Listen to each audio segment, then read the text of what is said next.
For pity's sake and true gentilities, hear and respect me. For your mother's sake, and as you wish your womb may thrive with fair ones, hear and respect me. Now for the love of him whom Jove hath marked the honor of your bed, and for the sake of clear virginity, be advocate for us in our distresses. Sad lady, rise. Stand up, no knees to me. What's your request? Deliver you for all. We are 3 queens, whose sovereigns fell before the wrath of cruel Creon, who endured the beaks of the ravens, the talons of the kites, and the pecks of the crows in the foul fields of Thebes. He will not suffer us to burn their bones and earn their ashes, but infects the winds with the stench of our slain lords. O pity Duke, thou purger of the earth, draw thy feared sword that does good to the world, and give us the bodies of our kings that we may chapel them. And of thy boundless goodness take some note, that for our crowned heads we have no roof, save this, which is the lions and the bears, and woe to everything. I have heard the fortunes of your dead lords, which gives me such lamenting, as wakes my vengeance and revenge for her. Honored Hippolyta, most dreaded Amazonian, soldieress that can equally poise sternness with pity, tell him, if he in the blood sea's field lay swollen, showing the sun his teeth, grinning at the moon, what you would do. Poor lady, say no more. My lord is taken heart deep with your distress. Let him consider. Think, could you think what beds our slain kings have? What griefs, our lords, that they have none? None fit for the dead. I will give you comfort to give your dead lords graves, to which to do must make some work with Creon. And that work presents itself in the doing. Now you may take him, drunk with his victory, And his army full of bread and sloth. I will send forth our worthiest instruments, whilst with dispatch on this grand act of our life, this daring deed of faith and wedlock. The more proclaiming our suit shall be neglected. Oh, when her arms by warranting moonlight will corslet thee, and when her twinning cherries shall their sweetness fall upon thy tasteful lips. What wilt thou think of rotten kings and blubbered queens? My good ladies, this service whereto I am going is greater than any war.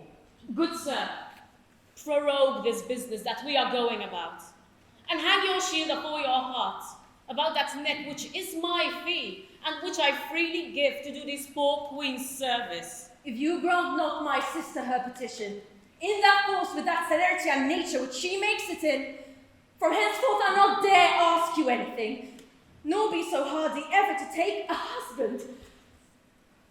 Pray, stand up. I am entreating of myself to do the which you need to have me. Pyratus, lead on the bride. Get you and pray the gods for success and return. Queens, follow your soldier. As before, hence you and at the banks of Aulis, meet us with all the forces you can raise.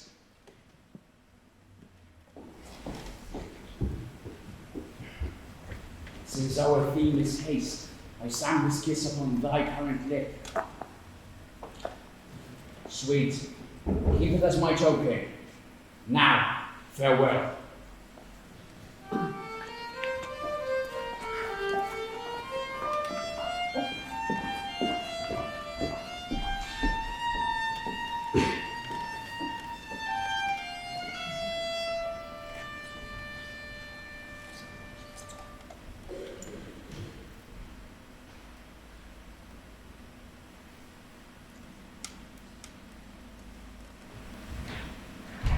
Dear Palamon, dear and loved and beloved, and our prime cousin, yet unhardened in the crimes of nature.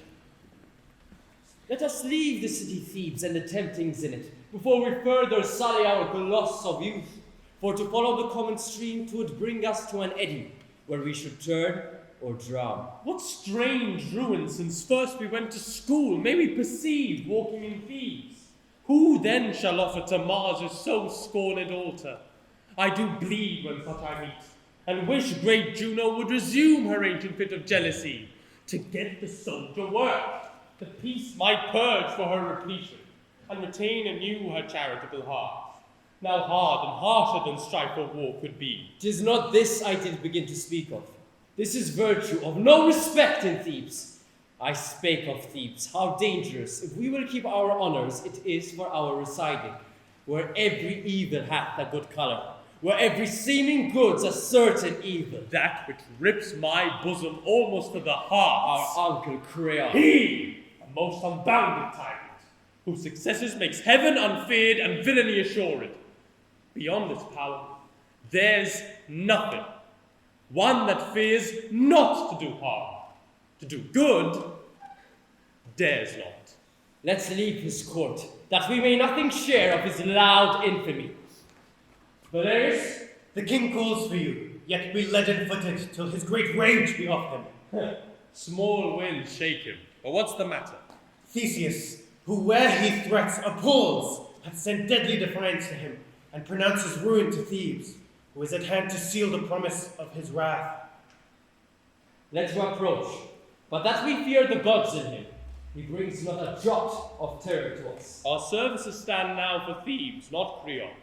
Yet, to be neutral to him were dishonor, rebellious to oppose. Therefore, we must with him stand, to the mercy of our fate. So we must. Is it said this war is afoot, or shall it be on veil of some condition? Oh, 'tis in motion. The intelligence of state came in the instant with the defier. Let's to the king, who were here called to carry out that honor which his enemy cometh. The blood we venture should be as for our health, but do not spent, rather laid out for purchase. Here it is. Here it is. Farewell. Repeat our wishes to our great lord. Speak to him. Though I know his oceans need not my poor drops, yet they must yield their tribute there. My precious maid, those best affections that the heavens infuse in their best tempered pieces, keep enthroned in your dear heart. Thanks, sir. Remember me to our old royal brother. Our hearts are in his army, in his tent. In his bosom. We have been soldiers, and we cannot weep when our friends don their helms or put to sea. Peace be to you, as I pursue this war, which shall be then beyond further requiring.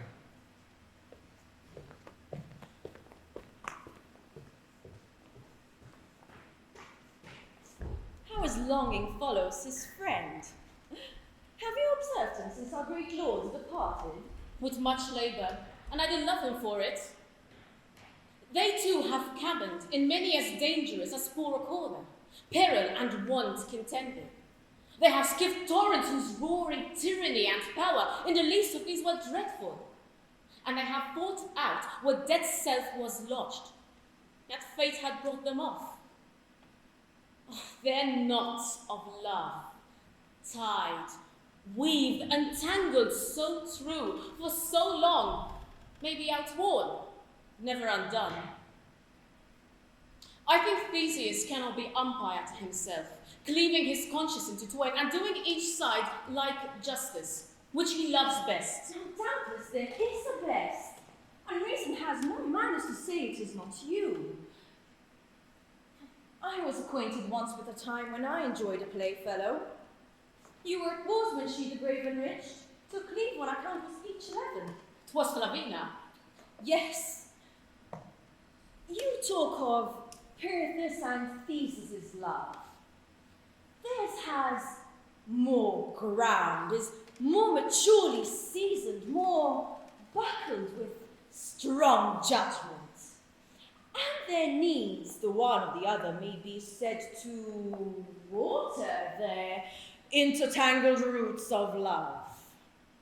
But I and she I sigh and spoke of were things innocent, loved for what we did, and like the elements that know not what nor why, yet do effect rare issues by their operance, our souls did so to one another. What she liked was then of me approved, what not condemned, no more arraignment. The flower that I would pluck and put between my breasts, so then but beginning to swell about the blossom, she would long till she had such another, and committed to the like innocent cradle. This rehearsal has this end, that the love we made may be more than Teatru. You're out of breath, and this high-speeded pace is but to say that you shall never, like the maid Flavina, love any that's called man. I'm sure I shall not. Now, alack, quick sister, I must no more believe thee in this point, though in it I know thou dost believe thyself, than I were to trust a sickly appetite that loathes even as it longs. But sure, my sister, if I were ripe to your persuasion, you have said enough to shake me from the arms of the all-noble Theseus, in whose fortunes I will now in and kneel, with great assurance that we, more than his Pirithous, possess a high throne in his heart. I'm not against your faith, yet I continue mine.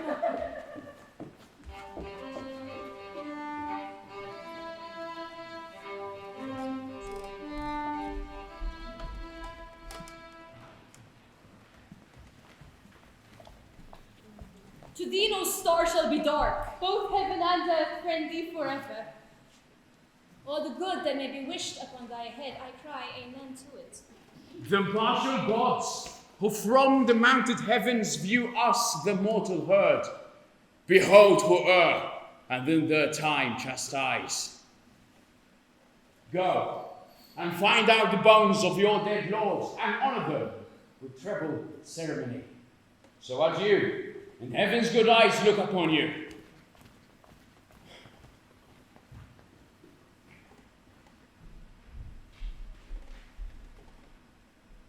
What men are those?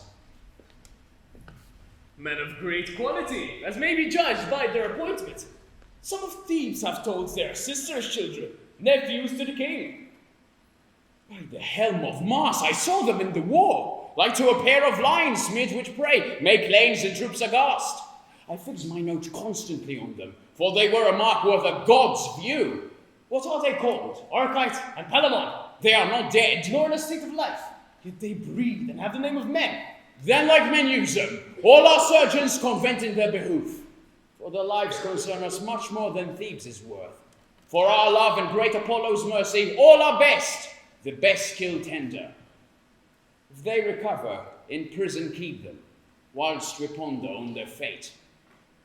Lead them to the city, where having bound things scattered, we will post to Athens for our army.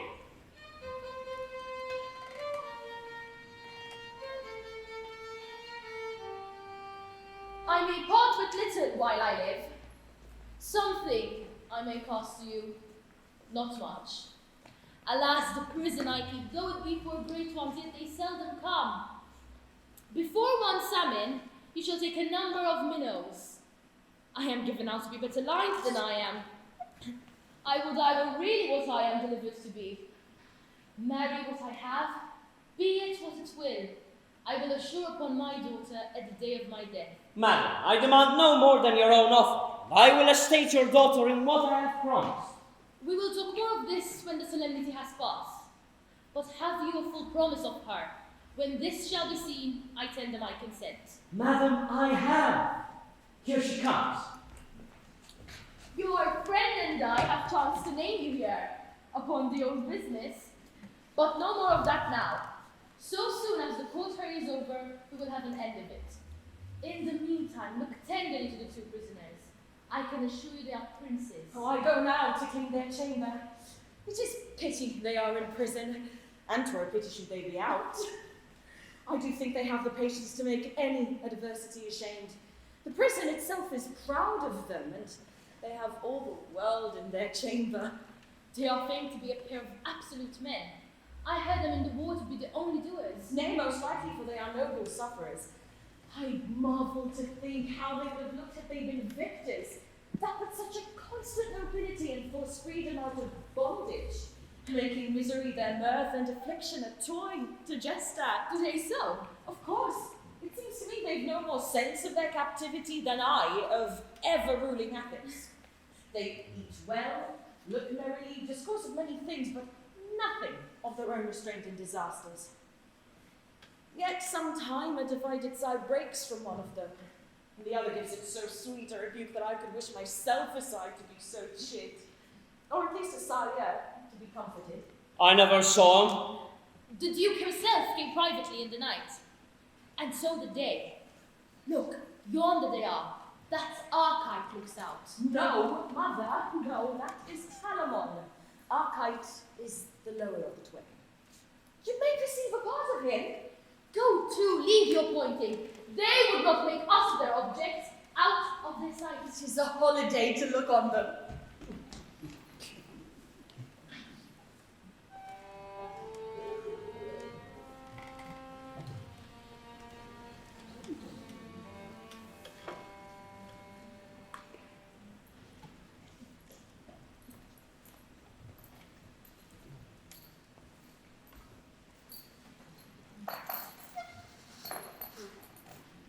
Oh, Archite, where is Thebes now? Where is our noble company? Where are our friends and kindreds? Never more must we behold those comforts. Never see the hardy youths strive for the games of honor, hung with the painted favors of their ladies. Like tall ships on the sail, then start amongst them, and, as an east wind, leave them all behind us, like lazy clouds. Whilst Palamon and Archite, even in the wagging of a wanton leg, outstrip the people's praises, won the garlands ere they have time to wish them ours. Oh, never shall we to exercise, like twins of honor, our arms again, and feel our fiery horses like proud seas under us. Our good swords, oh, now ravished our sides, like age must run to rust. These hands shall never draw them out like lightning to blast whole armies more. No, Palamon. Those hopes are prisoners with us. Here we are, and here the graces of our youth must wither, like a too timely spring. Here age must find us, and, which is heaviest, Palamon, unmarried. The sweet embraces of a loving wife, loaden with kisses, armed with 1,000 cupids, shall never clasp our necks. No issue know us, no figures of ourselves shall we e'er see to glad our age, and, like young eagles, teach them boldly to gaze against bright arms and say, remember what your fathers were, and conquer. This is all our world. We shall know nothing here but one another. Oh, 'tis too true, Archite. All valiant uses, the food and nourishment of noble minds, in us too here shall perish. We shall die, which is the curse of honor. Shall we make worthy uses of this place that all men hate so much? How, gentle cousin? Let's think this prison, holy sanctuary, to keep us from corruption of worse men. We are young, and yet desire the ways of honor, that liberty and common conversation, the poison of pure spirits, might, like women, woo us to wander from. What worthy blessing can be but our imaginations may make it ours? And here, being thus together, we are an endless mind to one another. We are each other's wife, ever begetting new births of love. We are father, friends, acquaintance. We are in one another, families. I am your heir and you are mine. This place is our inheritance. No hard oppressor dare take this from us. Here, with a little patience, we shall live long and love. Were we at liberty, a wife might part us lawfully, or business, quarrels consume us, envy of ill men crave our acquaintance. I might sicken, cousin, where you should never know it, and so perish without your noble hand to close mine eyes, or prayers to the gods. 1,000 chances were we from hence, would sever us. You have made me. I thank thee, cousin Archite, almost wanton with my captivity. What a misery it is to live abroad and everywhere. 'Tis like a beast, methinks. I find the court here, I am sure, of more content, and all those pleasures that woo the wills of men to vanity, I see through now, and am sufficient to tell the world 'tis but a gaudy shadow, that old time as he passes by takes with him. What had we been old in the court of Creon, where sin is justice, lust and ignorance the virtues of the great ones? Cousin Archite, had not the loving gods found this place for us, we had died as they do, ill old men, unwept, and had their epitaphs, the people's curses. Shall I say more? I would hear you still. He shall. Is there record of any two that love better than we do, Archite? Sure there cannot. I do not think it possible our friendship should ever leave us. Till our deaths it cannot, and after death our spirits shall be led to those that love eternally. Speak on, sir. Pray forward. Yes.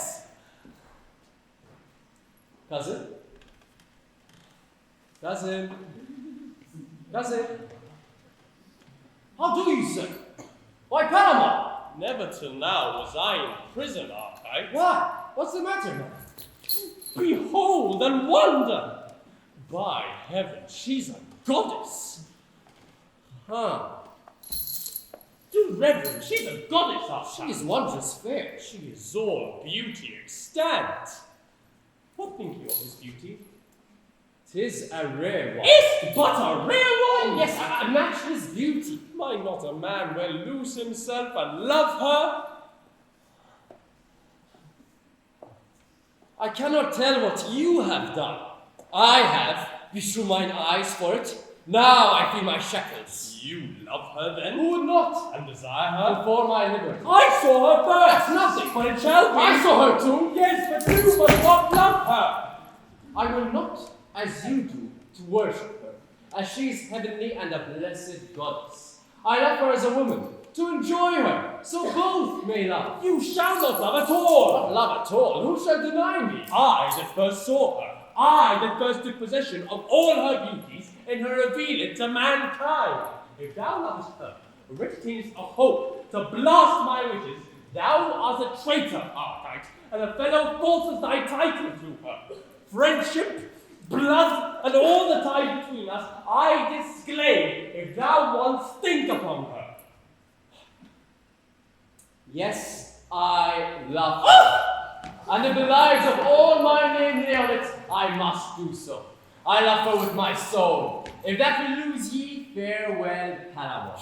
I say again I love, and in loving her maintain I am as worthy and as free a lover, and have as just a title to her beauty as any Panama or any living that is a man's son. Have I called thee friend? Yes, and have found me so. Why are you moved thus? Let me deal coldly with you.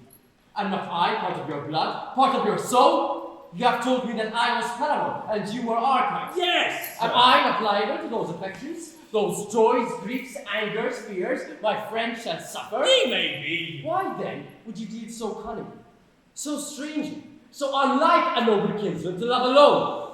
Speak truly.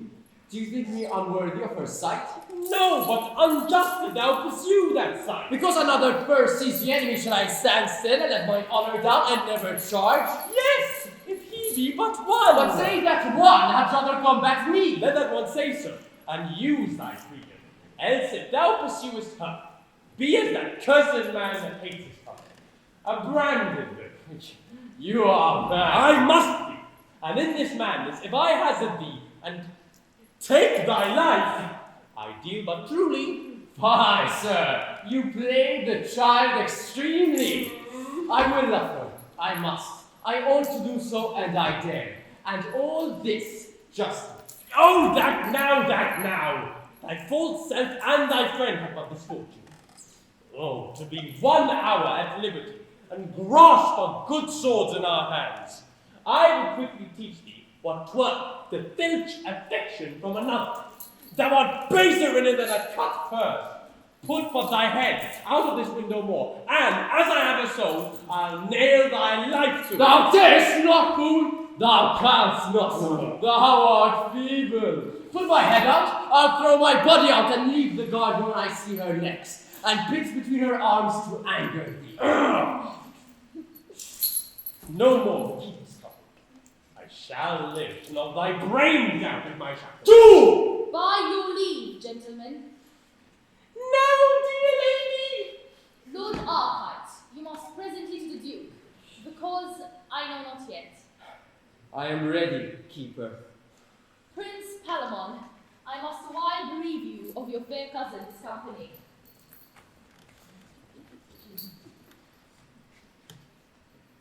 Why is he sent for? It may be he shall marry her. He's good. And like enough, the Duke hath taken notice both of his blood and body. But his falsehood! Why should a friend be treacherous? If that gets him a wife so noble and so fair, that honest men ne'er love again. Oh, once more I would but see this fair one. Blessed God, and fruit and flowers more blessed as her bright eyes shine on ye. Would I were, for all the fortune of my life hereafter, yon little tree, yon blooming apricot, how I would spread and fling my wanton arms in at her window. I would bring her fruit fit for the gods to feed on. Youth and pleasure, still as she tasted, should be doubled on her. And if she be not heavenly, I would make her so near the gods and nature that they should fear her. And then, I am sure, she would love me.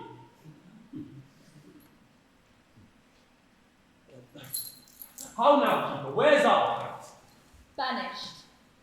Prince Perses obtained his liberty, but no more upon his oath and life must he set foot upon this kingdom.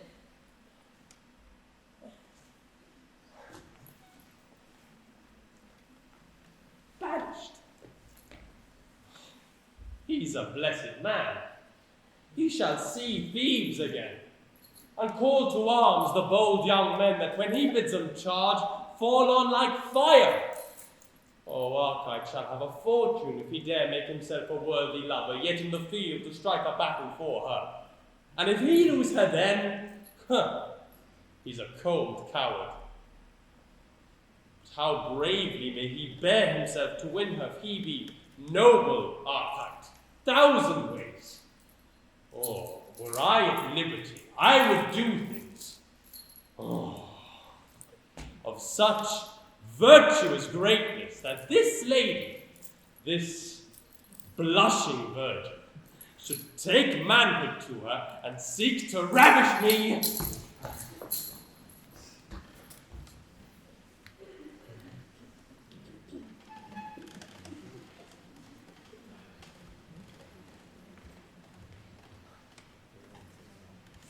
Banished the kingdom. 'Tis a benefit, a mercy I must thank him for. But Palamon, thou hast the start now. Thou shalt stay and see her bright eyes break each morning against thy window, and let in life into thee. Thou shalt feed upon the sweetness of a noble beauty, that nature ne'er exceeded nor ne'er shall. Good gods, what happiness has Palamon! 20 to 1 he'll come to speak to her. And if she be as gentle as she's fair, I know she's his. He has a tongue will tame tempests, and make the wild rocks wanton. Come what can come, the worst is death. I will not leave the kingdom. I know mine own is but a heap of ruins, and no redress there. If I go, he has me. I am resolved another shape shall make me, or end my fortunes. Either way, I am happy. I'll see her and be near her, or no more. La la la la la la la la la la la la la la la la. My masters, I'll be there, that's certain. And I'll be there. And I'll be there. We'll have with ye boys, we'll all be there. Yeah. We'll see the sports, and then every man to his tackle.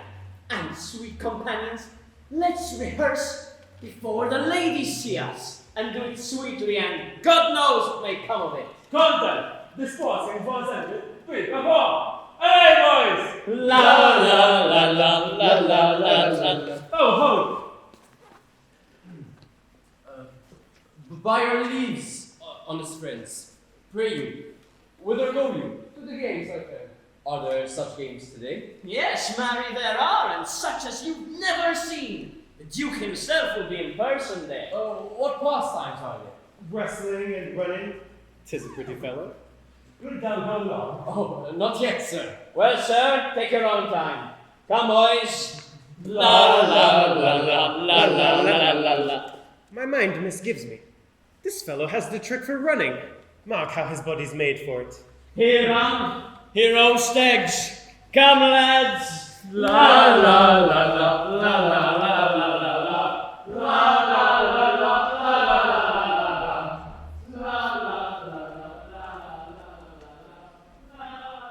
This is an offered opportunity I durst not wish for.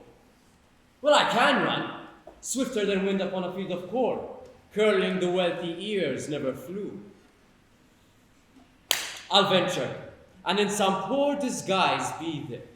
Who knows whether my brows may not be girt with garlands, and happiness prefer me to a place where I may ever dwell in sight of her.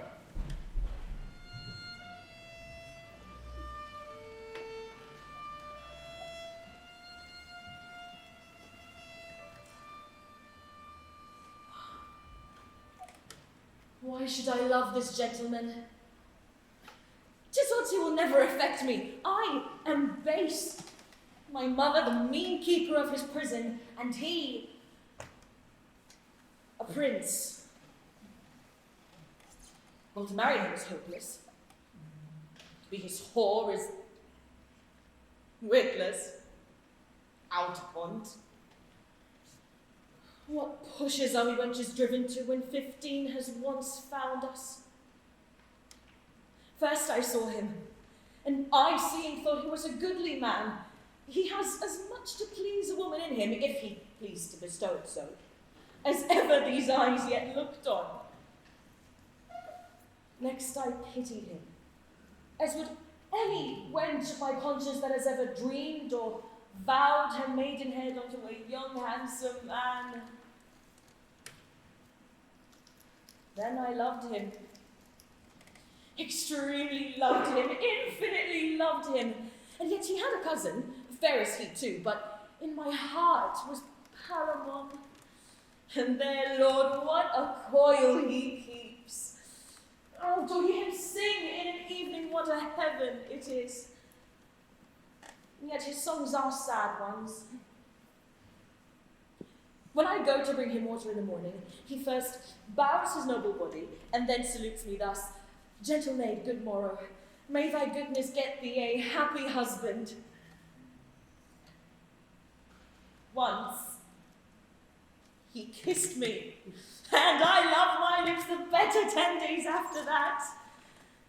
Oh, that he would do so every day. What should I do to make him know I love him? For I would fain enjoy him.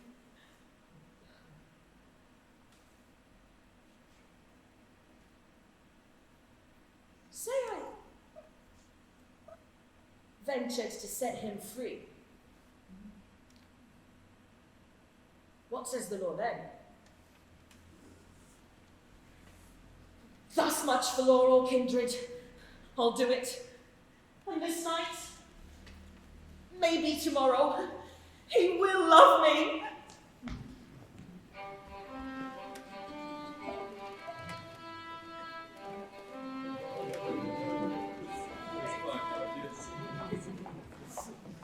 You have done worthily. Whatever you want, you spar and run the best these times can allow. I am proud to please you. What country brings you? This, but far off, Prince. Are you a gentleman? My father said so, and to those gentle uses gave me life. Are you his heir? His youngest, sir. Your father sure is a happy sire then. What proves you? A little of all noble qualities. I could have kept a hawk and well have hallowed to a deep cry of dogs. I dare not praise my feat in horsemanship, yet they that knew me would say it was my best piece. Last and greatest, I would be thought a soldier. You are perfect. On my soul, a proper man. He is so. Do you like him, lady? I admire him. I have not seen so young a man so noble, if he say true, of his sword. Believe, his mother was a wondrous handsome woman.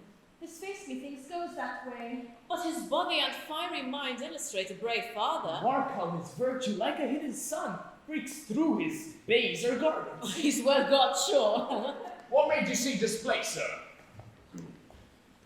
Noble Theseus, to purchase, name, and do my ablest service to such a well-found wander's thy worth. For only in thy court of all the world dwells fair-eyed honor. All his words are worthy. Sir, we are much indebted to your travel, nor shall you lose your wish. Here it is. Dispose of this fair gentleman. Thanks, Theseus. Whatever you are, you're mine, and I shall give you to a most noble service. To this lady, this bright, young virgin, Pray, observe her goodness. You have honored her fair birthday with your virtue, and as your due, you're hers. Kiss her fair hand, sir. Sir, you're a noble giver. Dearest beauty, thus let me seal my vowed faith. When your servant, your most unworthy creature, but offends you, command him die, he shall. Oh, well, that were too cruel. If you deserve well, sir, I shall soon see it. You're mine, and somewhat better than your rank, I'll use you. I'll see you furnished, and because you say you're a horseman, I must needs entreat you this afternoon to ride. But 'tis a rough one. I like it better, Prince. I shall not then freeze in my saddle. Wait well, sir, upon your mistress. Amelia, I hope you shall not go afoot. Oh, that were a shame, sir, while I have horses. Take your choice on what you want at any time, if me but know it. If you serve faithfully, I dare assure you, you'll find a loving mistress. If I do not, let me find disgrace and blows. Go, lead the way, you have won it.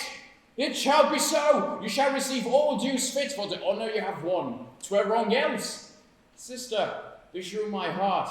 You have a servant that, if I were a woman, would be master. But you are wise. I hope too wise for that, sir.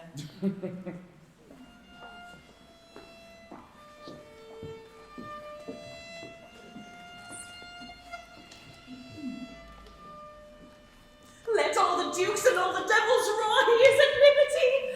I have ventured for him, and out I have brought him to a little wood, and on hence I've sent him, where a cedar higher than all the rest spreads like a blade fast by a brook.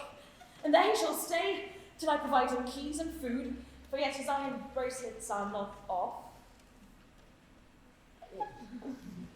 Oh, love, what a stout-hearted child thou art.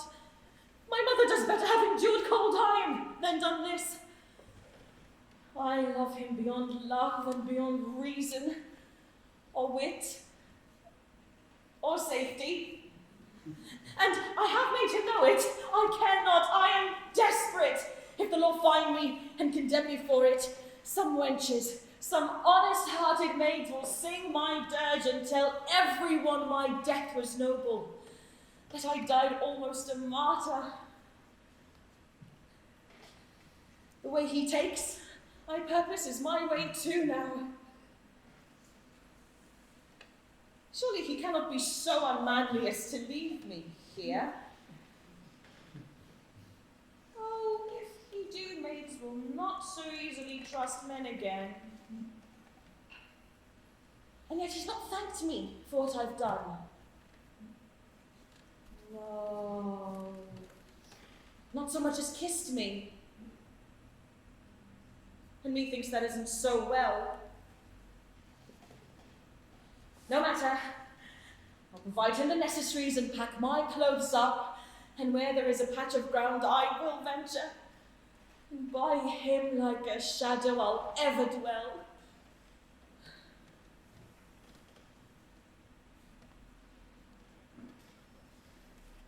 Farewell, mother! Get thee many such princes and such daughters, and surely you might be able to keep yourself. Now, to him.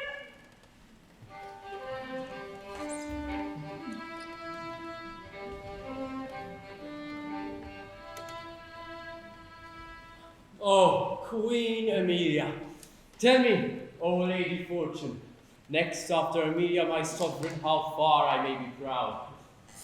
She takes strong note of me, hath made me near her, and this beauteous morn, the primest of all the year, presents me with a brace of horses. Two such steeds might well be by a pair of kings backed, in a field that their crowns titles tried. Alas, alas, poor cousin Palamon, poor prisoner, thou so little dreamst upon my fortune, that thou thinkest thyself the happier thing to be so near Amelia. Me thou deemst at Thebes, and therein wretched, although free. But if thou knewest that my mistress breathed on me, and that I heard her language, lived in her eye, oh, coz, what passion would enclose thee? Traitor kinsman, Thou shouldst perceive my passion if these signs of imprisonment were off me. O thou most perfidious and e'er gently looked, devoidst of honour that e'er bore gentle token, falsest cousin that e'er blood made kin. Call'st thou her thine? I'll prove it in my shackles, with these hands void of appointment, that thou liest and art the very thief in love, a worthless lord, not worth the name of villain.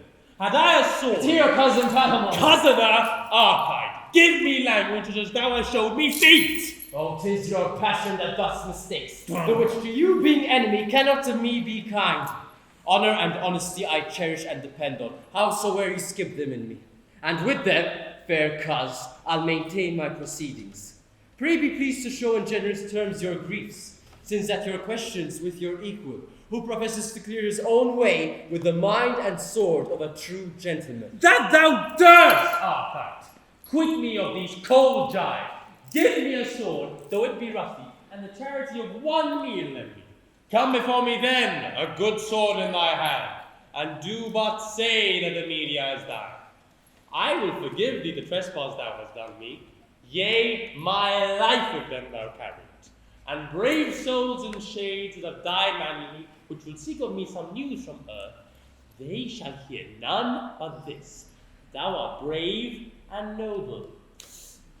Be content. Again betake you to your northern house. With counsel of the night, I will be here with wholesome viands. These impediments will I key off. You shall have garments and perfumes to kill the smell of the prison. After, when you shall stretch yourself and say but, Arcite, I am in plight, there shall be at your choice both sword and armor. Oh, you heavens! Dares any so noble bear a guilty business? None but only Arcite. Therefore none but Arcite in this kind is so bold. Sweet Patamon. Oh, I do embrace thee and your offer. Oh, you hear the horns. Enter your hive. Lest this match between us be crossed ere met. Give me your hand. Farewell. I'll bring you every needful thing. I pray you, take comfort and be strong. Pray hold your promise, and do the deed with a bent brow. Most certain you love me not. Be rough with me, and pour this oil out of your language. Plainly spoken, yet pardon me hard language. When I spur my horse, I try to note. Content and anger in me have but one face. Hark, sir, they call the scattered to the banquet.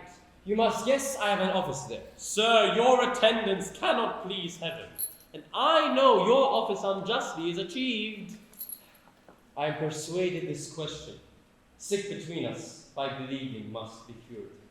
Talk of it no more. But this one word, you are going now to gaze upon my mistress. For note you, mine she is. Nay then. Nay, pray you.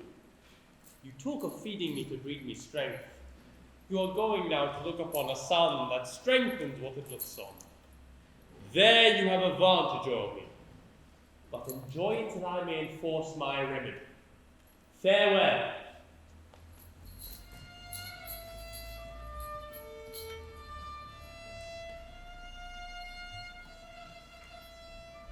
He has mistook the break I meant. It's gone after his fancy. 'Tis now well nigh morning. Oh, no matter, were it perpetual night or darkness, Lord of the world. Ah, 'tis a wolf! In me hath grief slain fear, and for nothing I care but for one thing, and that is Palamon. I reck not if wolves would charm me so he had his key. What if I hallooed for him? I cannot halloo. If he not answered, I should have called a wolf and do him but that service. I have heard strange howls this livelong night. Would it not be they've made prey of him? He has no weapons. He cannot run.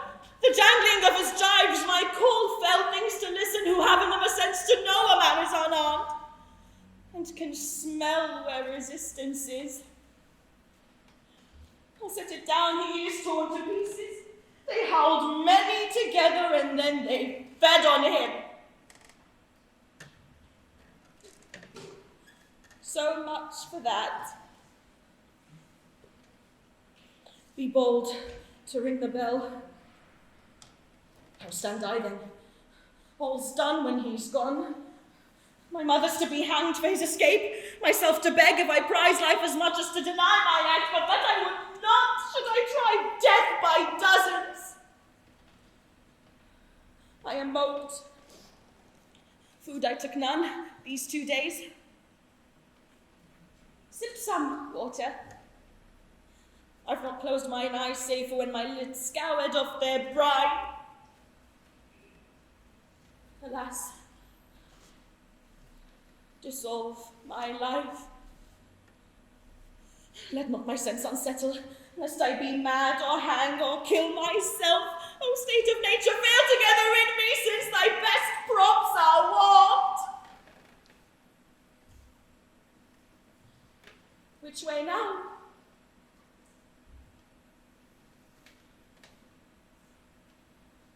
The best way is next way to a grave. Each errand step beside is torment.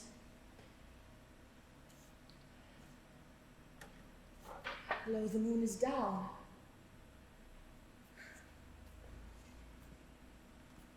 The crickets chirp.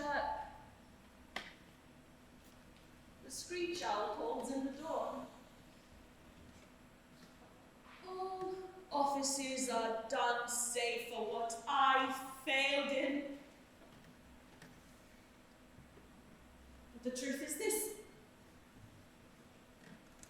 an end. That is all.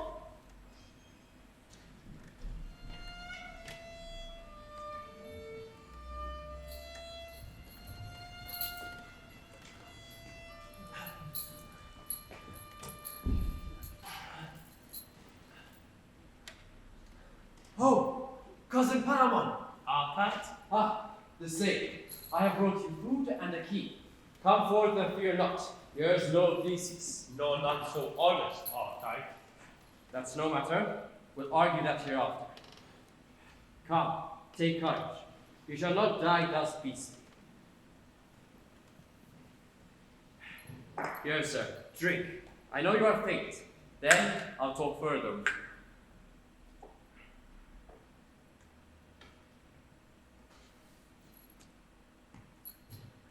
Archive, thou mightest now poison me. I might, but I must fear you first. Sit down and good now. No more of these vain parleys. Let us not, having our ancient reputation with us, make talk for fools and cowards. To your health, sir.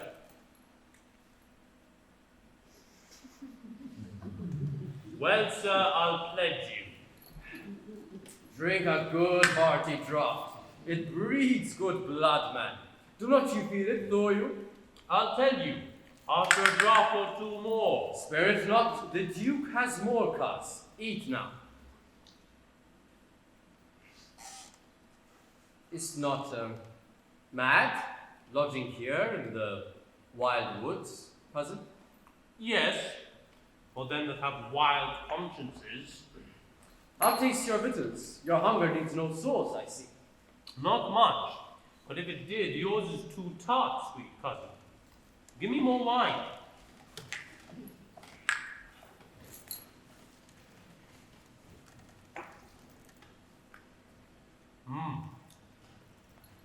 Here, Archive, to the wenches we have known in our days. The Lord Steward's daughter, do you remember her? After you, cuz. He loved the brown-haired man. She did so. And I have even heard some call him Archive. And Out with it, Faith! she met him in an arbor. What did she dare, cuz? Play on the virginals? Something she did, sir. Ha! The Marshal's sister had her share too, as I remember, cousin. Else there be tales abroad. You'll pledge her? Yes. A pretty brown wench 'tis. There was a time when young men went a-hunting, and a wood and a broad beach, and thereby hangs a tale. Hey ho.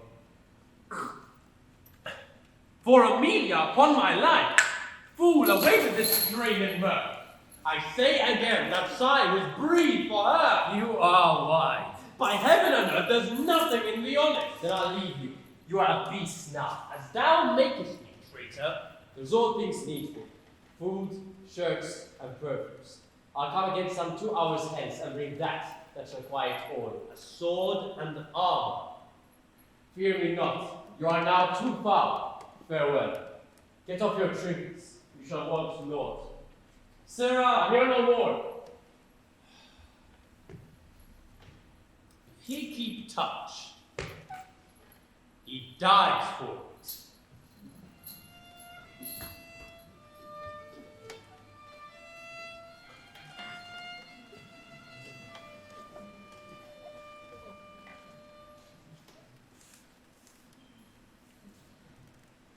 I'm very cold.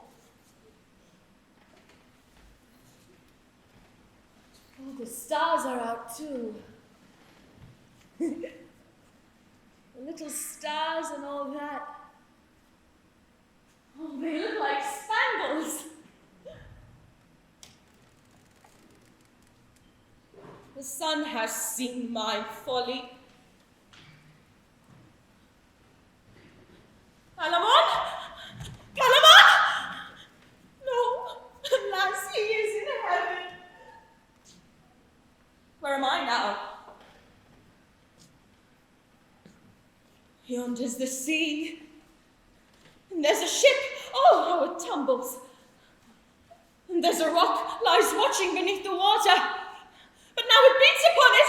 No, no, no! There's a leak sprung, a sound one. Oh, how they cry. Open her before the wind, you will lose all else. Yes, yes. Goodbye. Goodbye.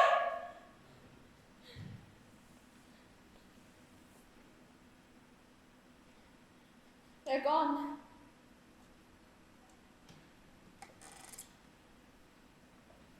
And I am so cold.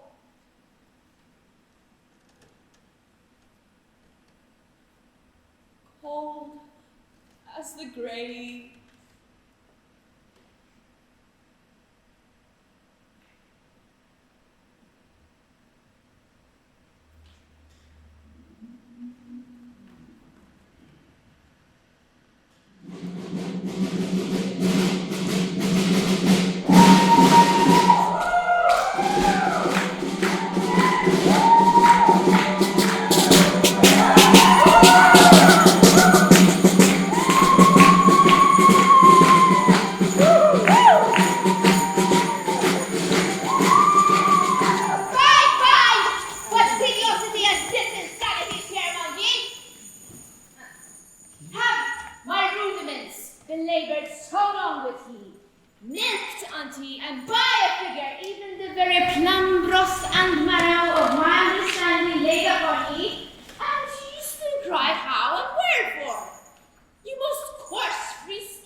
Where's the rest of the women?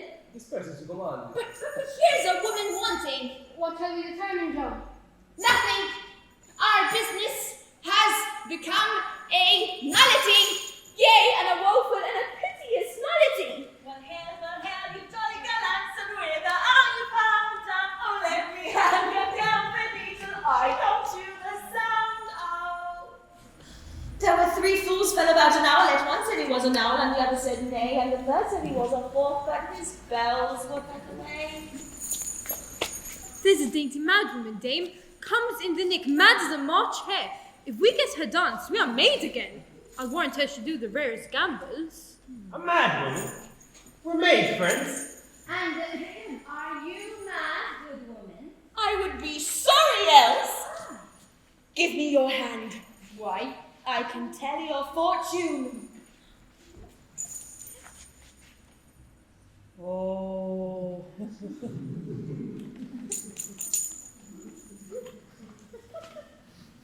You are a fool! Oh, shall we dance now? Go, take her, and come on, please. Persuade her to a peace.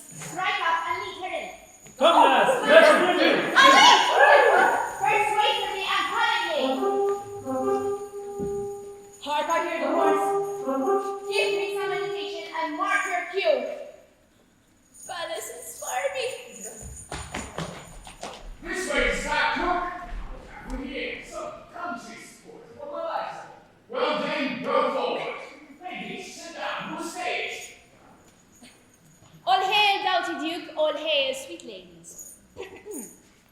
If you but favor, our country pastime made is. We are a few of those collected here that through their tongues distinguish villager. And to say verity and not to fable, we are a merry rout or else a rabble, or company, or by a figure, chorus, that for thy dignity will dance a morris. Say I, and all shall presently advance. Aye, dear Domina, produce. And try to me, come forth and put it.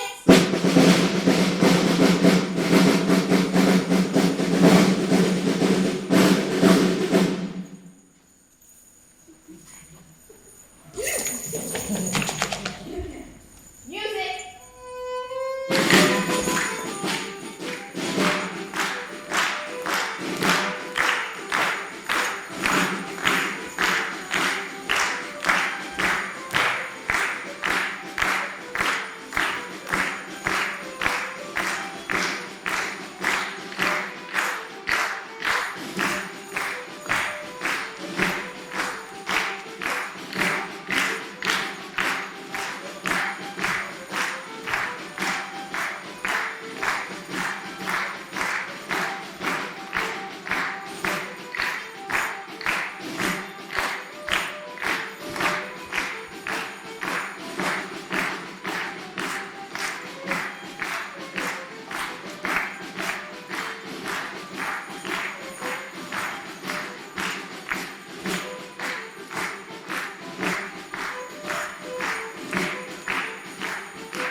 and the ladies too, and have done as good folks should do, give us but a tree or a twain for a maypole, and again, ere another year run out, we'll make thee laugh and all this rout.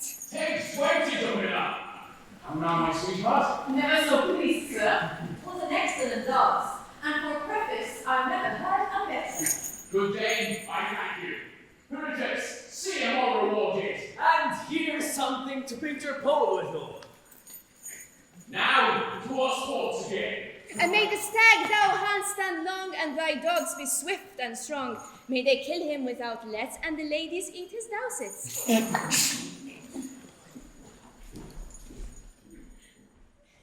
have done very well, come here me!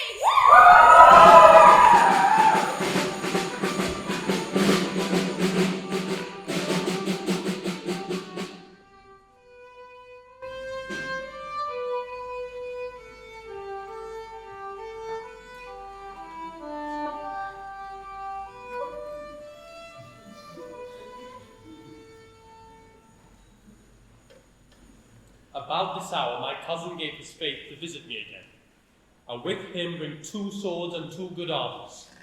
If he fail, he's neither man nor soldier. When he left me, I did not think a week could have restored my lost strength to me. I was grown so low and crestfallen with my wants. I thank thee, Archive. Thou art yet a fair foe, and I feel myself with this refreshing able once again to outdure danger. To delay it longer would make the world think, when it comes to hearing, that I lay fatting, like a swine, to fight, and not a soldier. Therefore, this blessed morning shall be the last, and that sword he refuses, if it but hold, I kill him with. 'Tis justice. O love and fortune for me. Good morrow, noble kinsman. Good morrow, Archive. I have put you to too much pain. That too much is but a debt to honor, and my duty. Would you were so in all, sir. I could wish ye as kind a kinsman as ye force me find a beneficial foe. My embraces might thank you, not my blows. I can think either. Well done. A noble recompense. Easy does it? Oh, Archive, thou art so brave an enemy that only thy cousins fit to kill thee. I am well and lusty. Choose your art. Choose you, sir. Wilt thou exceed in all, or dost thou do it to make me spare thee? If you think so, cousin, you are deceived. For as I am a soldier, I will not spare you. I'll warrant thee. I'll strike home. Do and spare not. I'll give you cause, sweet cousin. Now to you, sir.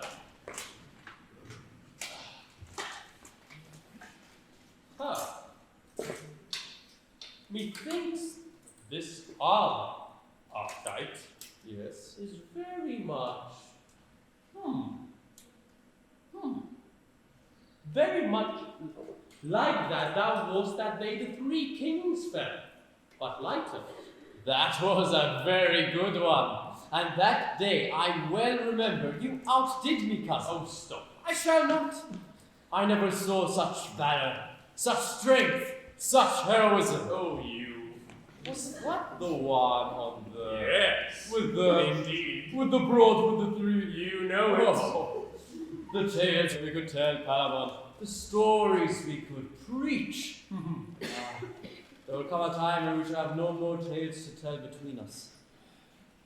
Alas, we shall have many more tales to tell, Palamon. Now I am perfect. Stand off there.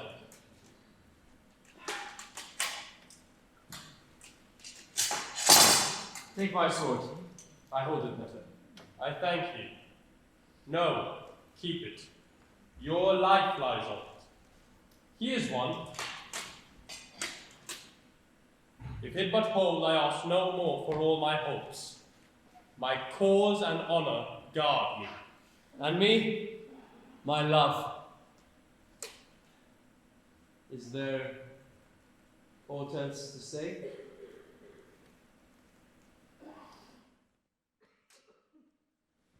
This only, and no more. Thou art mine aunt's son. and that blood we desire to shed is mutual. In me thine, and in thee mine. My sword is in my hand, and if thou kill'st me, the gods and I forgive you. If there be a place prepared for those that sleep in honor, I wish his weary soul that falls may win it. Fight bravely, cousin. Give me thy noble hand. Here, Hammer. This hand shall never more come near thee with such friendship. I commend thee. If I fall cursing and say I was a traitor, for none but such dare die in these just trials. Once again, farewell, my cousin. Farewell, our pact.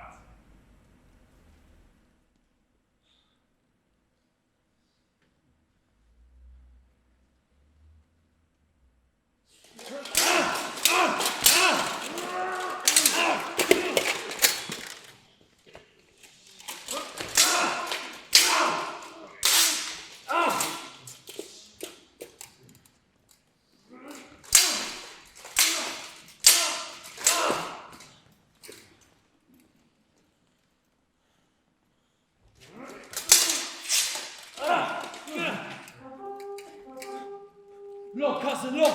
Our folly has undone us. Why? This is the Juba hunting as I told you. If we be seen, we are wretched. Or retire for honor's sake, safely and presently into a bush again. Sir, we shall find too many hours to die in. Gentle cousin, if you be seen, you perish instantly for breaking prison. And I, if you reveal me for my content, then all the world will scorn us and say we had a noble difference, but base disposers of it. No, cousin, no! I will no more be hidden, nor put off this great adventure to a second trial. I know your coming, and I know your cause. He that faints now, shame take him. Put thyself upon thy present guard. Run of mad! I will make the advantage of this hour mine own. And what come shall threaten me, I fear less than my fortune. No, weak cousin, I love Amelia, and in that I'll bury thee and all crosses else.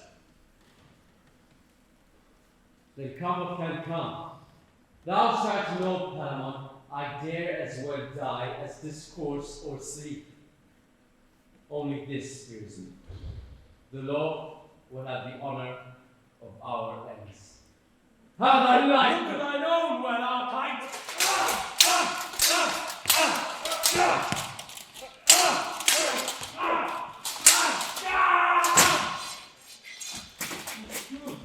What ignorant and malicious traitors are you? Against the tenor of my laws are making battle, thus like knights appointed, without my leave and officers of arms. Bycaster, both shall die! Hold thy word, Theseus.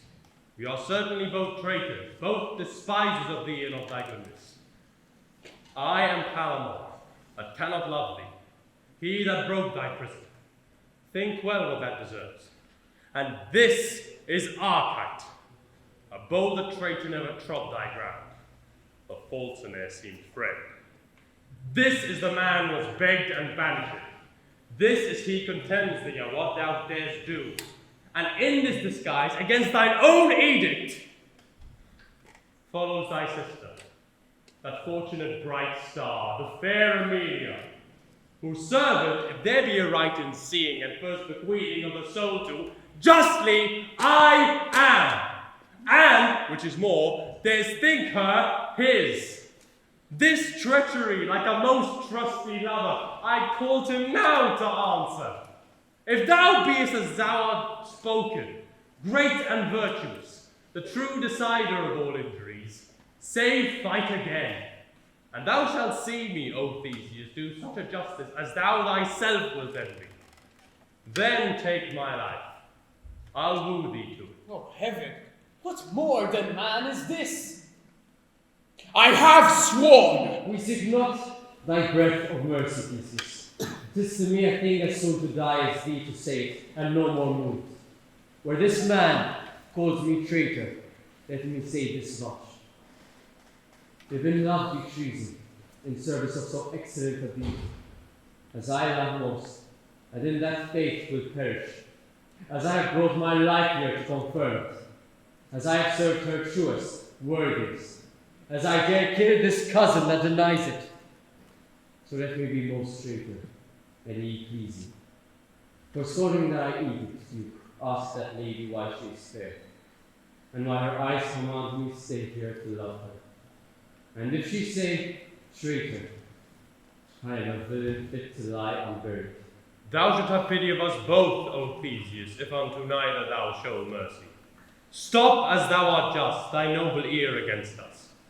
Let's die together, at one instant, Duke. Only a little let him fall before me, that I may tell my soul, he shall not have her.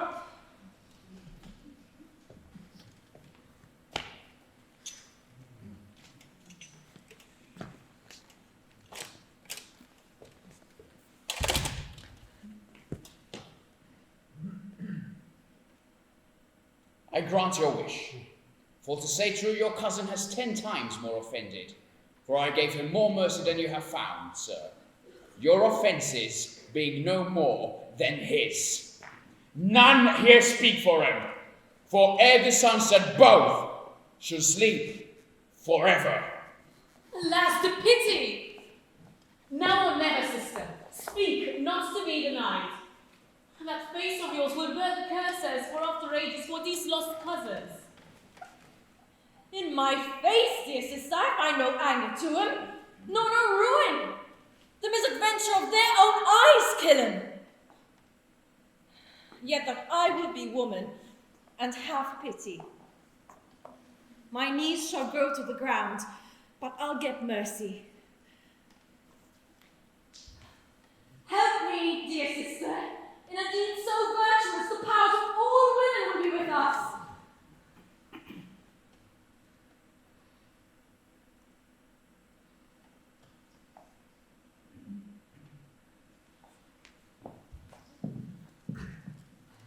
Most royal brother, Sir, by our tie of marriage, by your own spotless honour, by that faith and fair hand and that honest heart you gave me, by your own virtues infinite, by valour, by all the chaste knights I have ever pleased you. These are strange conjurings. Nay, then I'll in too. By all our friendships, sir, by all our dangers, by all you love most, wars, and this sweet lady. By your own eyes, by strength, in which you swore I went beyond all women, almost all men, and yet I yielded. Theseus! To crown all this, by our most noble soul, which cannot want you mercy, I beg first. Next be my prayer. last let me entreat, sir. For mercy. Mercy. Mercy on these princes! You make my faith reel!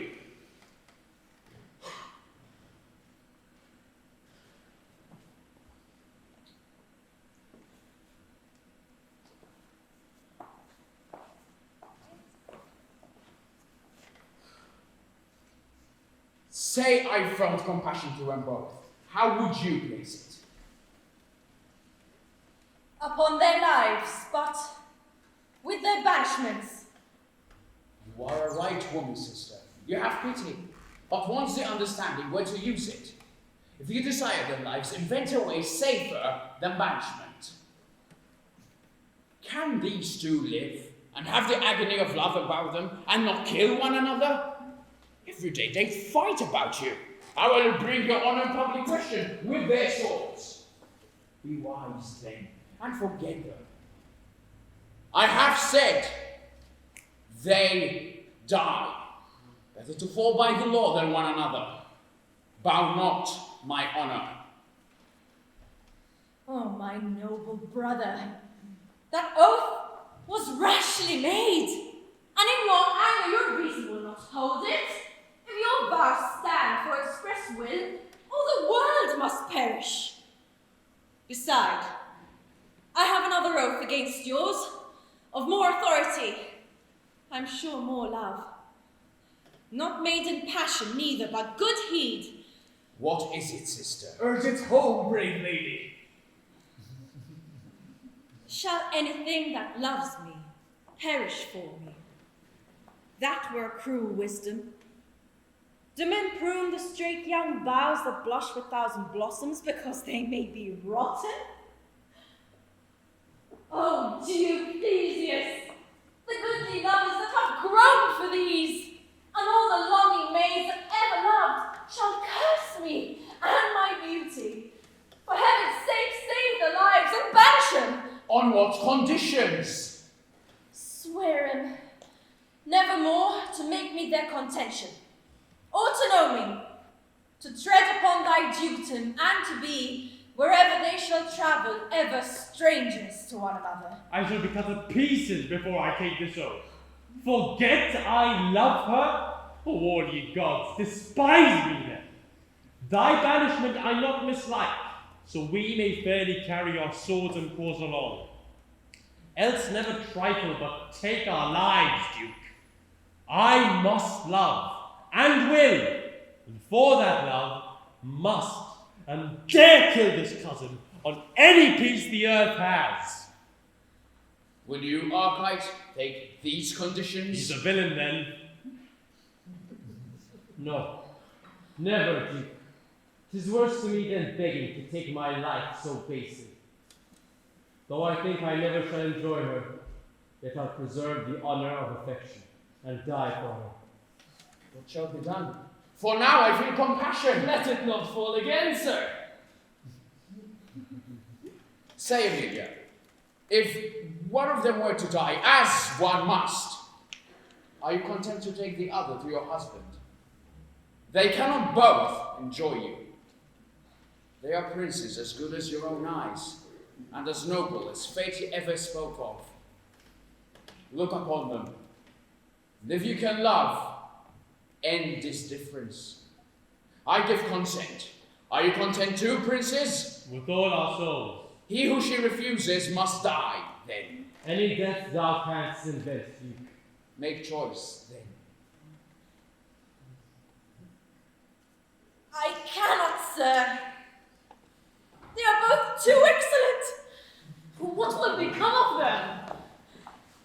Thus I ordain it, and by mine honor once again it stands, both shall die. You shall both to your country, and each within this month appear again in this place in which I'll plant a pillar. And whichever before us that are here can force his cousin by fair and knightly strength to touch the pillar, he shall enjoy her.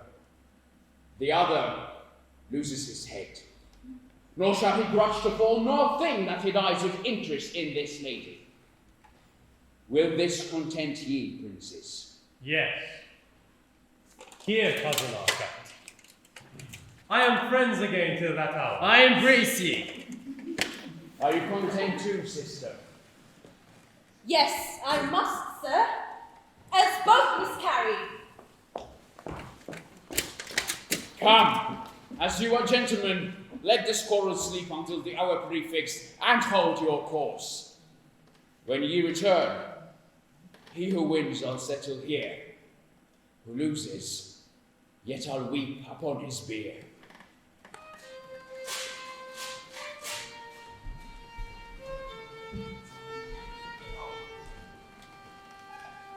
Hear you no more? Was nothing said of me concerning the escape of Palamon? Pray heaven it hold so. Be of good comfort, woman. I bring you news. Good news. Palamon has cleared you and got your pardon, and discovered how and by whose means he escaped, which was your daughter's, whose pardon is procured too. And the prisoner, not to be ungrateful to her goodness, has given a sum of money to her marriage, a large one, I'll assure you. Ye are a good friend and ever bring good news. How has it ended? There be new conditions which you'll hear of at better time. I hope they are good. They are honorable. How good they'll prove, I know not. Alas, madam, where is your daughter? Why do you ask? Oh, madam, when did you see her? This morning. Was she well? Was she in health? Oh, madam, when did she sleep? These are strange questions. I do not think she was very well, for now you make me mind her. For this morning I asked her questions, and she answered so far from what she was, so childishly, so sillily, as if she were a fool, and innocent. And I was very angry. What was of her, sir? Nothing but my pity. But you must know it. well, sir. Not right. Not well. It is too true. She's mad. It cannot be. Believe you'll find it, sir. I half suspected what you told me. The gods comfort her. Either this was her love for Palamon, or fear of my wrongdoing, or both. Dislike. But why all this haste, sir? I'll tell you quickly. As I late was angling in the great lake that lies behind the palace, thick set with reeds and sedges, I heard a voice, and attentive, I gave my ear, for I might well perceive it was one that sounded, and by the smallness of it, a boy or woman. I then left my anger to his own skill, came near, but perceived not who made the sound. The rushes and the reeds had so encompassed it. I laid me down and listened to the words she sung. For then through a small blade cut by the fisherman, I saw it was your daughter. Pray, go on, sir. She sung much, but no sense. Only I heard her repeat this often. Palamon is gone. He's gone to the woods to gather mulberries. I'll find him out tomorrow. His shackles will betray him. He'll be taken. What shall I do then? I'll bring the bevy, 100 black-eyed maids who love as I do, with chaplets on their heads of daffodils, with cherry lips and cheeks of damask rose, and all danced an antic for the Duke and beg his pardon. Then she sung of you, man. You must lose your head tomorrow morning. She must gather flowers to bury you and see the housemaid handsome. And she sung nothing but willow, willow, willow, and between ever was Palamon. Fair Palamon. Palamon is a tall young man. The place was knee-deep where she sat. Her careless dresses, a wreath of bulrush round it. About her stuck 1,000 freshwater flowers of several colours that methought she looked like a fair nymph. She saw me and straight soaked the flood, but I saved and set her safe to land. When present, she slithered, and to the city made with such a cry and swiftness that, believe me, she left me far behind. 3 or 4 I saw, of course. One I knew to be your brother, where she stayed, scarce to be caught away. I left them, and hither I came to tell. Here they are now. Oh, is not this a fine song? A very fine one. I can sing 20 more. I think you can. Yes, truly I can. Are you not a tailor? Where's my wedding gown? I'll bring it tomorrow. Too very early, I must be abroad else. To call the maids and pay the minstrels, for I must lose my maidenhead by cocklight. It will never thrive else. You must take it patiently. Oh, 'tis true. Oh, good evening, gentles all. Pray, have you ever heard of one young Palamon? Yes, love, we know him. Is he not a fine young gentleman? Tesla, by no means trust her. She is sent to step at flowers that she shows. Yes, he's a fine man. Is he so? You have a sister, Yes, but she shall never have him. Tell her so for a trick that I know. You best look to her, for if she sees him once, she's gone. She's done and undone in an hour. All the maids of our town are in love with him, but I laugh at them and let them all alone. Is that not a wise course? yes. There is at least 200 now with child by him. I'll warrant you he had not so few last night. There's 20 to dispatch. He'll tickle it up in 2 hours if his hand be in. She's lost, still pure. Heaven forbid, sister. You. Come hither. You are a wise man. You are master of a ship. Yeah, yes. Then where is your compass? Here, Set it to the north, and now direct your course to the wood where Palamon lies longing for me. For the tackling, let me alone. Come away, my hearties, cheer all. Up with the mainsail!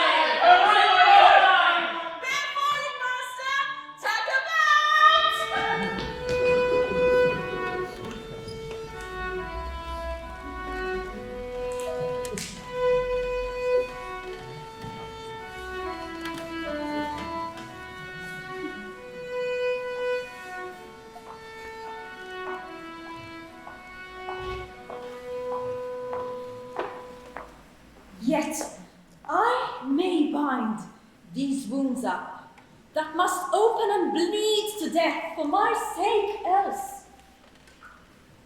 I'll choose and end their strife. Two such young, handsome men shall never die for me. Their weeping mothers, following the dead, cold ashes of their sons, shall never curse my cruelty.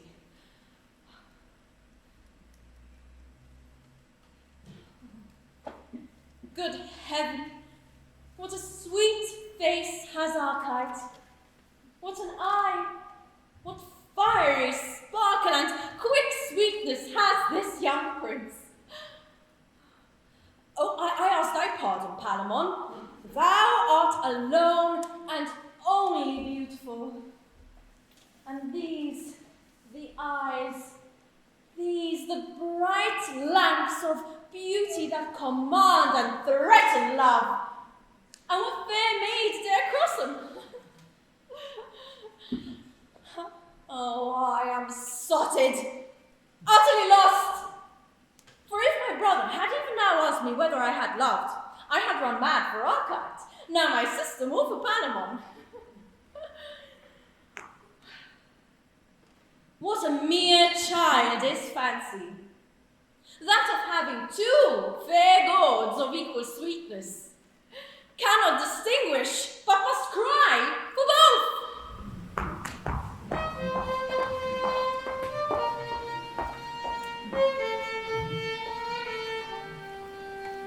This way, Doctor.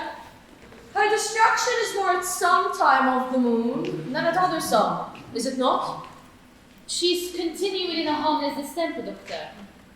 Sleeps little, altogether without appetite, save often drinking, dreaming of another world and a better. And whatsoe'er she's upon, the name Palamon lards it, that she forces it with all, fits it to every question. Here she comes. You shall perceive her further. Now for this charm I told you of. You must bring a piece of silver on the tip of your tongue, or no, marry for anyone. And then if it be your chance to come where the blessed spirits are, oh, that would be a sight now. What stuff's here? So, We maids that have had our livers perished, cracked to pieces with love, we shall come there and do nothing all day but pick flowers with Proserpine. I can make Palamon a nosegay. Let him mark me, and then... Oh, how pretty she is in this! Note her a little further. I'll tell you, sometimes we go to barley break, we of the blessed. Alas, it is a sore life they have in that other place. Such burning, frying, choking, hissing, howling, boiling, burning. If anyone be mad or hang or kill themselves, thither they go. And there we shall be forced into a cauldron of lead and usurer's grease, and there burn like a gammon of bacon that will never be enough. Lords and courtiers that have got maids with child, they are in this place. And they stand in fire up to the navel and in ice up to the heart. That way the offending part burns, but the deceiving part freezes. In truth, or rather grievous punishment, one would think, for such a trifle.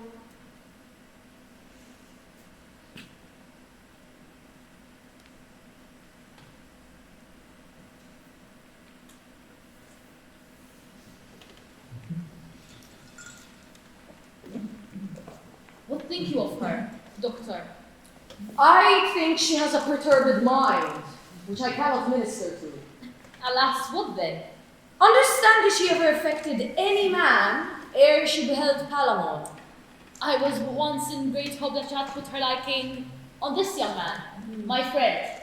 I did think so too, and would have given half my estate, that both she and I stood unfeignedly on the same terms. That intemperate surfeit of her eye Has distempered the other senses. They may come back, and settled again to execute their preordained faculties, but they are now in most extravagant vagary.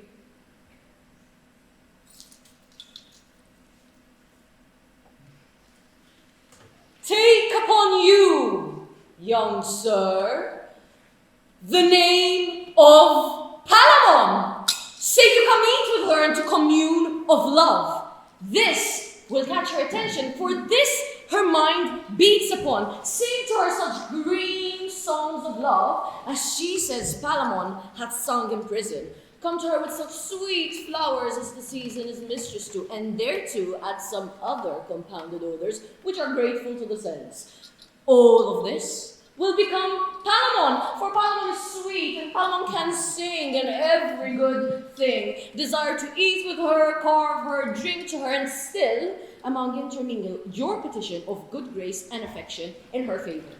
It is a falsehood she is in, which is with falsehoods to be combated. Let us put this into execution and hasten success, which no doubt will bring forth comfort.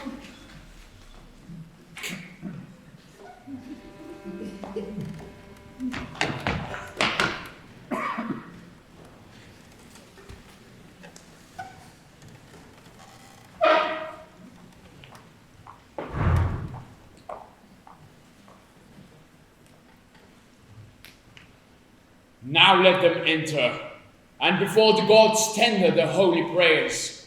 Let the temples burn bright with sacred fires, and the altars in hallowed clouds commend the swelling incense to those above us.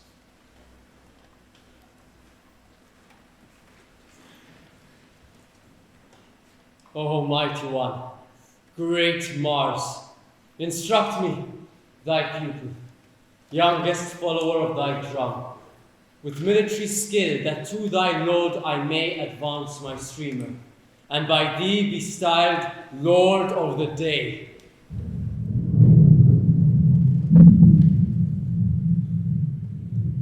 I do take thy sign auspiciously, and in thy name to my design march boldly.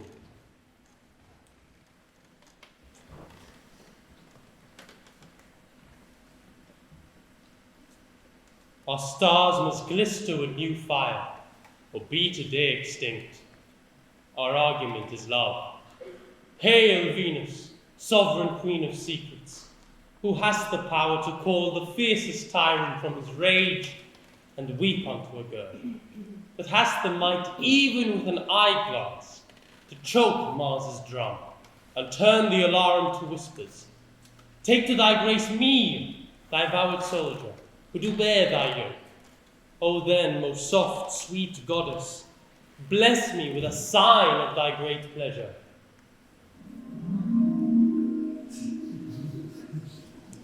I give thee thanks for this fair token, which, being laid unto mine innocent true heart, arms an assurance my body to this business.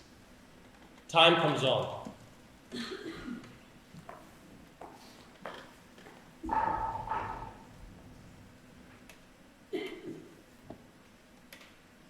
Oh, Diana, sacred, shadowy, cold, and constant queen, I here, thy priestess, am humbled for thine altar.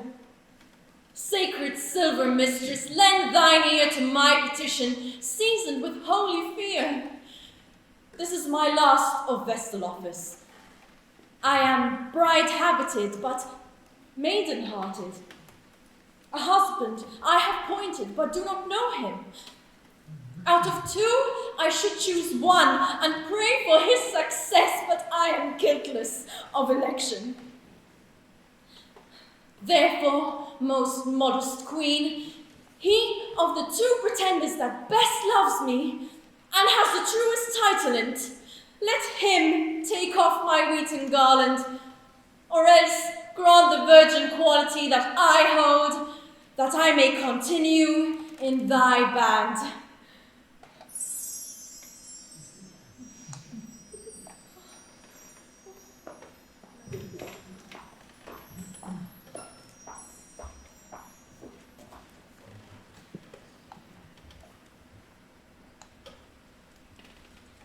Has this advice I have given you done any good upon her? Oh, very much. The maids at Teatru Company have persuaded her that I am Paramount. Within this half hour, she came smiling to me and asked me what I would eat. And when I would kiss her, I told her presently and kissed her twice. It was well done. 20 times had been far better, for there the cure lies mainly. Then she told me she would watch with me tonight, for she knew not what hour my fit would take me. Do so. And when your fit comes, fit her home and presently. She would have me sing. You did so? No. It was very ill done then. You should observe her every way. Alas, madam, I have no voice to confirm her that way. That's all one, if ye make a noise. If she entreat again, then do anything. Lie with her if she asks you. Oh, there, doctor. Yes, yes, in the way of cure. Yes, but by your leave in the way of honesty. That is but a niceness. Never cast your child away for honesty. Cure her first this way, and then, if she will be honest, the path lay before her. Thank ye, doctor. Here, let's bring her in and see how she is. I will, and tell her Palamon stays for her. But doctor, methinks you're in the wrong stead. Yes, go, go. You mothers are fine fools. Honesty, and we should bring her physic until we find out that. Do you think she is not honest, madam? How old is she? She's 18. Well, she may be. But that's all one. 'Tis nothing to our business. Whatever her mother says, if you see her mood inclining that way that I spoke of, read elicit. Though your flesh, do you have me? Very well, madam. Then please her appetite, and do it presently. It will cure her, ipso facto, the melancholy humor that infects her soul. I am of your mind, doctor. Pray, here she comes. Humor her. Come, love.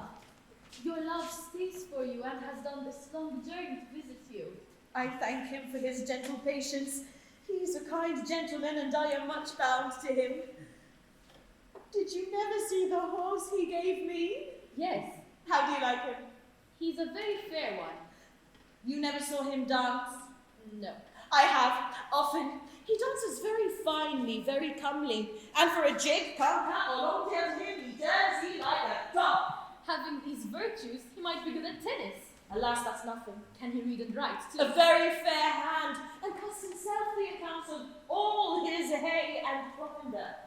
That also tries the time that cousins him. Make a curtsy. Here's your love. Pretty so. How do ye? That's a fine maid, there's a curtsy. Yours to command in the way of honesty. How far is it to the end of the world now, my masters? Why, a day's journey, wench. Will you go with me? What shall we do there, Why, play at stool ball. What else is there to do? love? I am content. We shall keep our wedding day. It's true, for there I will assure you we will find some blind priest for the purpose that will venture to marry us. For here they are all nice and foolish. Besides, my mother is to be hanged tomorrow, and that will certainly be a blot in the business. Are you not Palamon? Do not you know me? Yes, but you care not for me. I've nothing but this poor petticoat and 2 coarse smocks. That's all one. I will have you. Will you, surely? Yes, by this fair hand will I. Will to bed, then. Aye, in when you will. You would fain be nibbling, sir. Why do you rub my kiss off? It is a sweet one, and will perfume me finely against the wedding. Are you not his cousin, Archite? Yes, sweetheart. And I'm so glad that my cousin has made such fair choice. Do you think he will have me? Yes, without a doubt. Do you think so too? Yes. Oh, then we shall have many children. Oh, you have grown. Oh, my Palamon, I hope will grow too, finely now that he's at liberty. Alas, poor chicken, he was kept down with hard meat and ill lodging, but I will kiss him up again. Mark her now and preserve her in this way. Very well. Let's bring her in. Come, we'll go to dinner, and then we'll play at cards. and shall we kiss too? 1,000 times. And 20. And And then we shall sleep together. Take her offer! yes, marry will. But you shall not hurt me. I will not, love. If you do, love, I'll cry.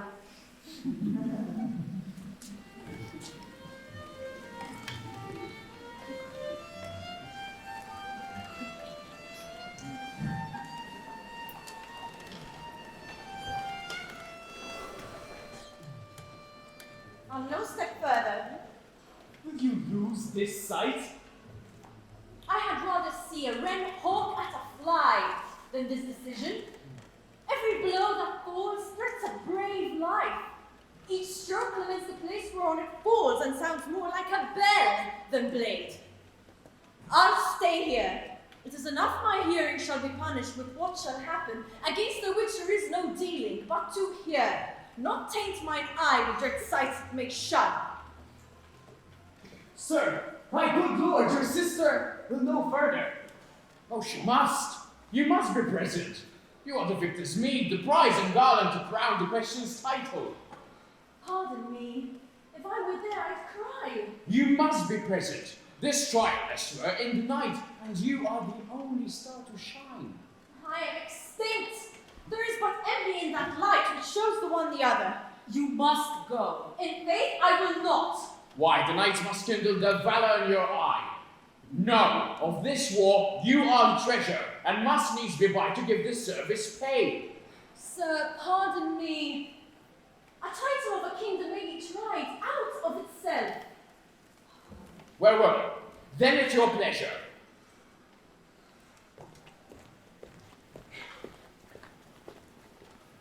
Farewell, sister. I'm like to know your husband for yourself by some small start of time. He whom the gods do of the two know best, I pray that he be made your lot.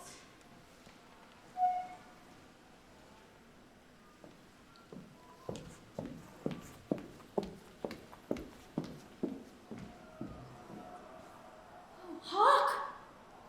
How yearns first the spirit do inside the princes to their proof. Archite may win me, and yet may Palamon wound Archite to the spoiling of his figure. Oh, what pity enough for such a chance!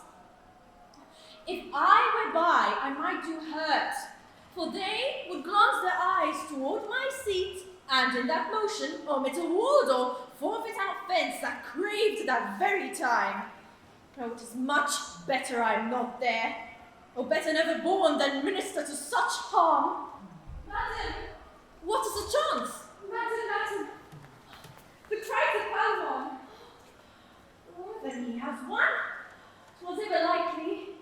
He looked all grace and success, and he is doubtless the primest of men. Oh, I really run and tell me how it goes. Oh, where they metamorphose both into one. Oh, why? There were no woman worth so composed the man. Their single share, their nobleness peculiar to them, gives the prejudice of disparity, values shortness to any lady breathing. More exalting, Palamonston. Nay, now the song's Archite, the cry is Archite and victory, huh? Half-sight saw that Archite was no babe. God's lig, his richness and costliness of spirit looked through him. It could no more be hidden him than fire in flax. I did think good Palamon would miscarry, yet I knew not why I did think so. Our reasons are not profits when oft our fancies are. Oh, they are coming off. Alas, poor Palamon. No. For our sister's expectation yet quaking and unsettled. Fairest Amelia, the gods by the divine arbitrament have given you this night. He is good as ever struck at head. Give me your hands. Receive you her, you him. be plighted with a love that grows as you decay. Emilia, to buy you, I have lost what's dearest to me. Save what is bought, and yet I purchase cheaply, as I do rate your value. Oh, loved sister, he speaks as brave a knight as ever did spur a noble steed. Surely the gods would have him die a bachelor, lest his race should show in the world too godlike. For the subdued, give him our present justice, since I know his life but pinches him. Let it be done here. This scene is not for our seeing. Go we hence right joyful, with some sorrow. I'm your prize. I know you will not lose her.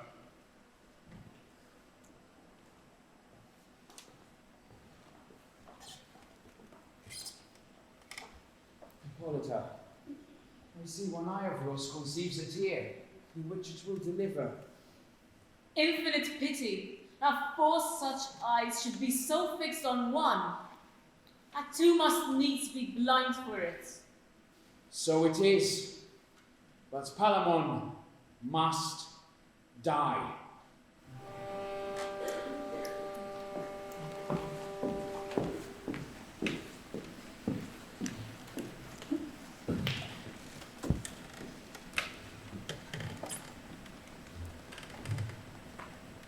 There's many a man alive that hath outlived the love of the people. Yea, in the self-same state stands many a father with his child.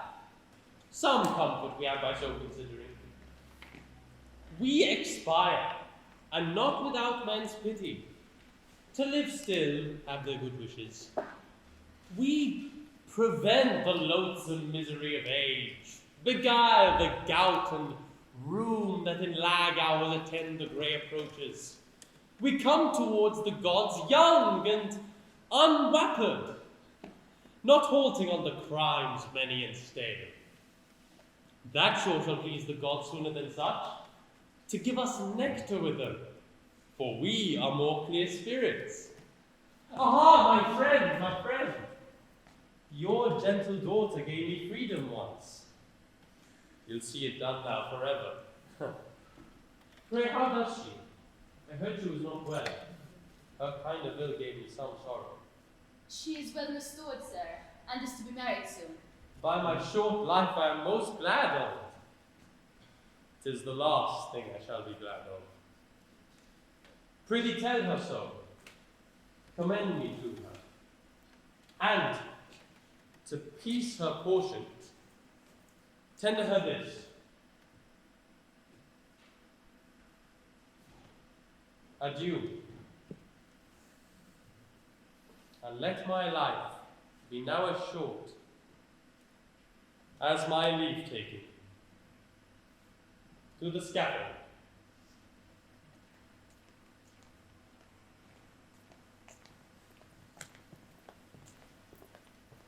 Hold! It is a cursed haste you made if you had done so quickly. Noble Palamon, the gods will show their glory in a life that thou art yet to lead. Can that be when Venus I have said is false? How do things fare? Stop, great sir, and give tidings here that are most rarely sweet and bitter. What had wakened us from our dream? Listen, your cousin, mounted upon a steed that Emilia did first bestow upon him, a black one. On this horse is Archite, trotting the stones of Attis. What envious flint, cold as old Saturn, and like him possessed with fire malevolent, darted a spark. For what fierce sulphur else to this end made, I comment not. The hot horse, hot as fire, took toy at this, and fell to what disorder his power could give his will. Bounds, comes on end, forgets school doing, and seeks all foul means of boisterous and rough JG to deceive his lord, that kept him bravely. When naught served, he kept him tween his legs, on his hind hooves on end he stands. That Archite's legs, being higher than his head, seemed a strange art to hang.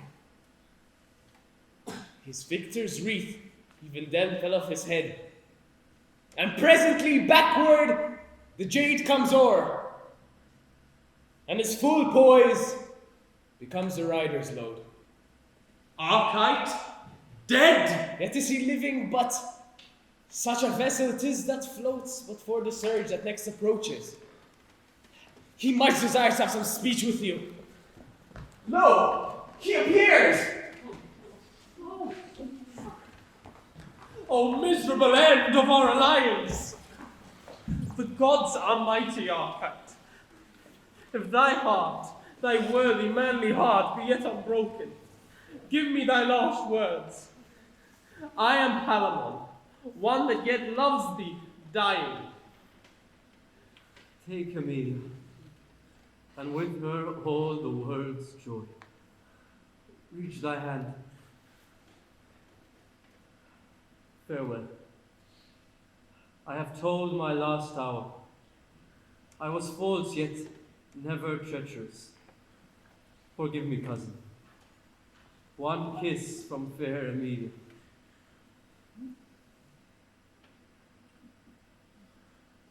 'Tis done.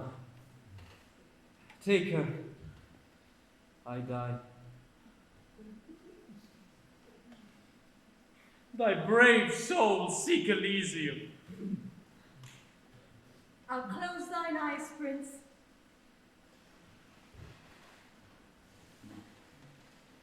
Blessed souls be with thee. Thou art a right good man, and while I live, this day I give to tears. And I to honor. In this place first you fought, even very here I sundered you. I will acknowledge to the gods our thanks that you are living. His part is played, even though it were short, he did it well. Your days lengthened, and the blissful dew of heaven does arouse you. The powerful Venus well hath graced her altar and given you your love. Our master Mars hath vouched his oracle, and to Archite gave the grace of the contention. So the deities have shown due justice. Oh, cousin, that we should things desire which do cost us the loss of our desire, that naught could buy dear love, but loss of dear love. Never fortune did play a subtler game. The conqueror triumph, the victor has his loss. Yet, in the passage the gods have been most equal. Palamon, your kinsman hath confessed that the right of the lady did lie in you, for you first saw her, and even then proclaimed your fancy.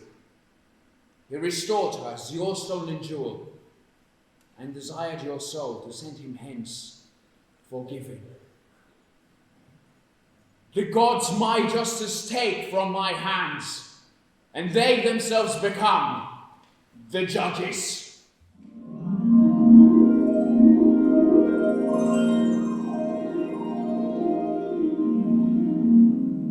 I will now ask ye how you like the play. And as it is with schoolboys, one cannot say. I be cruel, fearful. Please, yet, stay a while. Let me look upon you. Yet, no man smile? Then it goes hard, I see. He who has ever loved a young, handsome wench, then up with his hand. He who has ever loved a young, handsome wench, then up with his hand. Yes, yes. All of you have ever loved young, handsome wenches, then up with your hand. If this tale we have told, for 'tis no other. If this tale we have told in any way content ye, then we have our end. We and all our might rest in your service. Ladies and gentlemen, good night!